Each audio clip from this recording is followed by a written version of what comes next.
जय हिंद दोस्तों, आपके अपने परिवार एमएन अकेडमी में आपका स्वागत है। दोस्तों, आज हम भौतिक विज्ञान के पहले अध्याय यानी कि एएलपी के लिए एलपी लोको पायलट के लिए हम स्टार्ट करते हैं अध्ययन करना। बहुत ही बेहतरीन ढंग से करेंगे। आइए देखते हैं। भौतिक भौतिक प्रकृति विज्ञान की वह शाखा है। भौतिक प्रकृति विज्ञान की वह शाखा है जिसमें द्रव्य तथा ऊर्जा एनर्जी और उसकी परस्पर क्रियाओं का अध्ययन करेंगे। किसका? द्रव्य और ऊर्जा के परस्पर क्रियाओं का अध्ययन करेंगे। ठीक है ना। पहला जो हेडिंग होगा वो होगा मात्रक यूनिट। क्या होगा? मात्रक अथवा यूनिट। ठीक है ना। यूनिट होता क्या है? किसी राशि के मापन के निर्देश मानक को मात्रक मान कहते हैं। कह रहा है किसी राशि के मापन के निर्देश मानक को मात्रक कहते हैं। मात्रक दो प्रकार के होते हैं। क्या होते हैं? मात्रक दो प्रकार के होते हैं। पहला होता है मूल मात्रक और दूसरा होता है व्युत्पन्न मात्रक। मूल मात्रक को फंडामेंटल यूनिट्स कहते हैं और जो व्युत्पन्न मात्रक होता है उसे डिराइव्ड यूनिट कहते हैं। क्या कहते हैं? डिराइव्ड यूनिट कहते हैं। एसआई पद्धति में मूल मात्रकों की संख्या 7 होती है। एसआई पद्धति में मूल मात्रकों की संख्या कितनी होती है? 7 होती है दोस्तों। ठीक है ना। पहला क्या होता है? लंबाई होता है, द्रव्यमान होता है, समय, ताप, विद्युत धारा, ज्योति तीव्रता और ज्योति तीव्रता पदार्थ का परिमाण। पदार्थ का परिमाण। अब लंबाई को किसमें मापते हैं? मीटर में मापते हैं। एसआई मात्रक जो होता है लंबाई का वो क्या होता है? मीटर होता है। द्रव्यमान का किलोग्राम होता है। समय का सेकंड होता है। समय का सेकंड होगा। ताप का केल्विन होता है। करंट का, विद्युत धारा का एम्पियर होता है। ज्योति तीव्रता का कैंडेला होता है। और पदार्थ की मात्रा अगर हमको मापनी हो तो उसे किसमें मापते हैं? मोल में मापते हैं। किसमें मापते हैं? मोल में मापते हैं दोस्तों। ठीक है ना। मीटर को किसमें? एम से। मीटर को किससे डिनोट करेंगे कि उसका प्रतीक क्या होता है? संकेत क्या होता है? एम होता है, स्मॉल एम होता है, किग्रा का केजी होता है। ठीक है ना। सेकंड का एस होता है, केल्विन का के, एम्पियर का ए और कैंडेला का सीडी और जो मोल होता है उसको मोल से ही डिनोट करते हैं। मोल या मोल मोल। ठीक है ना। इस प्रकार से कुछ एसआई संपूरक मात्रक होते हैं, समपूरक मात्रक होते हैं, कंप्लीमेंट यूनिट होता है, कंप्लीमेंट्री यूनिट होता है। जैसे समतल कोण इसे सॉरी समतल कोण इसे रेडियन में मापते हैं। किसमें मापते हैं? रेडियन में। घन कोण इसे स्टेरेडियन में मापते हैं। इसके बाद हम समझेंगे कि व्युत्पन्न मात्रक होते क्या है। व्युत्पन्न मात्रक होते क्या है?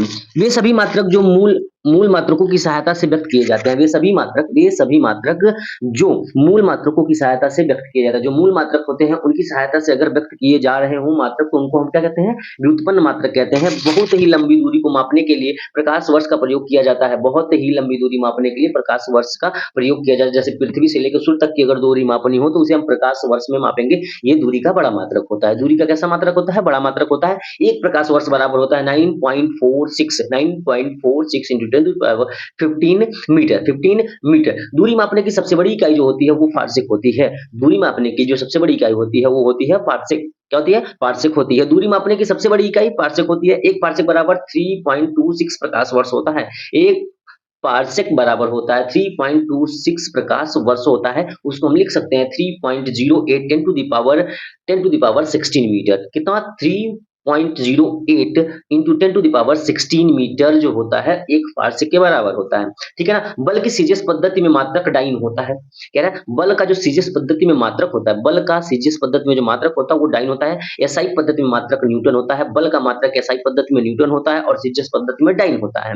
क्या होता है? डाइन होता है। ठीक है ना। इसी प्रकार से हम जानेंगे 1 न्यूटन बराबर कितना होता है? 10 पे 5 डाइन यानी कि 10 टू द पावर 5 डाइन होता है। ठीक है ना।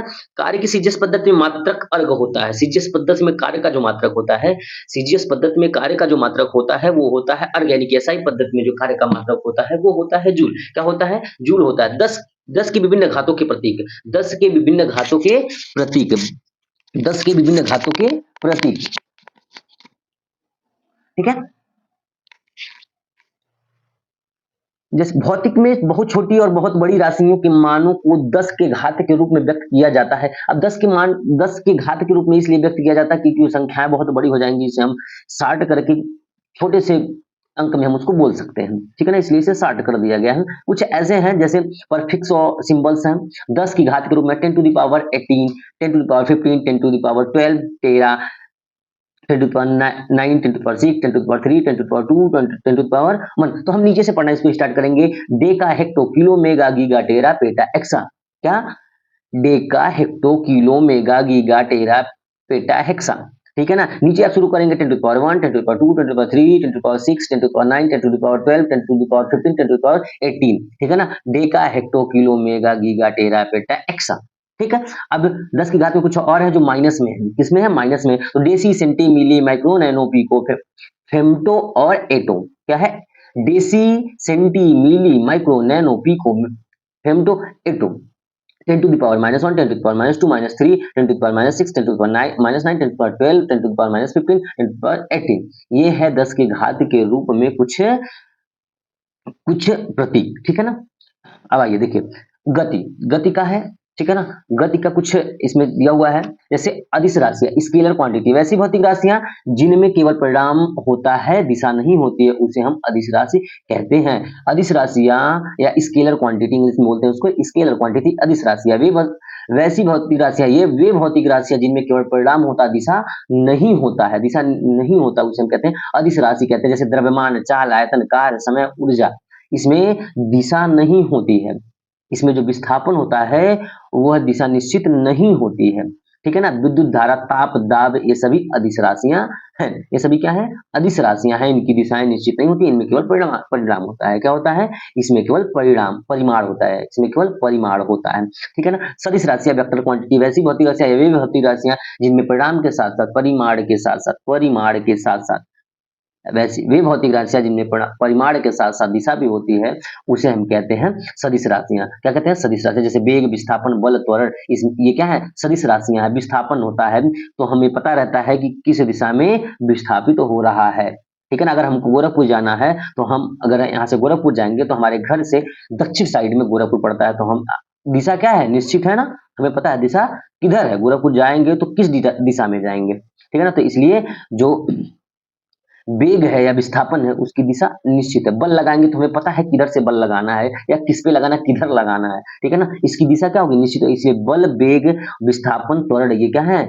सदिश राशियां हैं, वेक्टर क्वांटिटीज हैं। दूरी, डिस्टेंस क्या होता है? किसी दिए गए समय अंतराल में, वस्तु द्वारा तय किए गए मार्ग की लंबाई, किसी समय में या किसी दिए गए समय अंतराल में वस्तु द्वारा तय की गई मार्ग की लंबाई को हम क्या कहते हैं? दूरी कहते हैं। क्या कहते हैं? दूरी कहते हैं, ठीक है ना। अगर किसी वस्तु को, मान लीजिए हम ही हैं, हमको आप 5 सेकंड दीजिए, अब 5 सेकंड में हम 5 मीटर चल रहे हैं। क्या चल रहे हैं? 5 मीटर चल रहे हैं। तो जितनी दूरी हमने तय की है, जितनी लंबाई हमने तय की है मार्ग की, वही क्या होगी? दूरी होगी। वही क्या होगी? दूरी होगी। आई बात समझ में? विस्थापन क्या होता है? विस्थापन जो होता है ना, एक बिंदु से दूसरे बिंदु तक की दूरी को ही विस्थापन कहते हैं। एक पोल से दूसरे पोल तक की दूरी को ही क्या कहते हैं? विस्थापन कहते हैं, या डिस्प्लेसमेंट कहते हैं। एक निश्चित दिशा में दो बिंदुओं के बीच की लंबवत दूरी को क्या करें? एक निश्चित दिशा में दो बिंदुओं के बीच की लंबवत दूरी को हम क्या कहते हैं? विस्थापन कहते हैं। इसका ऐसा ही मात्रक मीटर होता है। जैसे दूरी का मात्रक होता है, वैसे विस्थापन का भी मात्रक क्या होता है? मीटर होता है, ठीक है ना। विस्थापन धनात्मक, ऋणात्मक और शून्य कुछ भी हो सकता है। विस्थापन जो होगा वो ऋणात्मक, धनात्मक अथवा शून्य कुछ भी हो सकता है, बट दूरी, ये ध्यान रखिएगा, दूरी कभी शून्य नहीं होगा, दूरी कभी शून्य नहीं होगा, ठीक है ना। आइए देखिए, वेग, वेलोसिटी, सॉरी, अब इसके बाद देखिए चाल, स्पीड। स्पीड क्या होती है? स्पीड किसी वस्तु द्वारा प्रति सेकंड तय की गई दूरी को चाल कहते हैं। किसी वस्तु द्वारा प्रति सेकंड यानी कि 1 सेकंड में वो जितनी दूरी तय करती है उसी को हम क्या कहते हैं? चाल कहते हैं। किसी वस्तु द्वारा प्रति सेकंड में तय की गई दूरी को हम क्या कहते हैं? चाल कहते हैं। चाल बराबर दूरी बटा समय होता है। चाल बराबर दूरी बटा समय होता है। यह एक अदिश राशि है। क्या है? अदिश राशि है।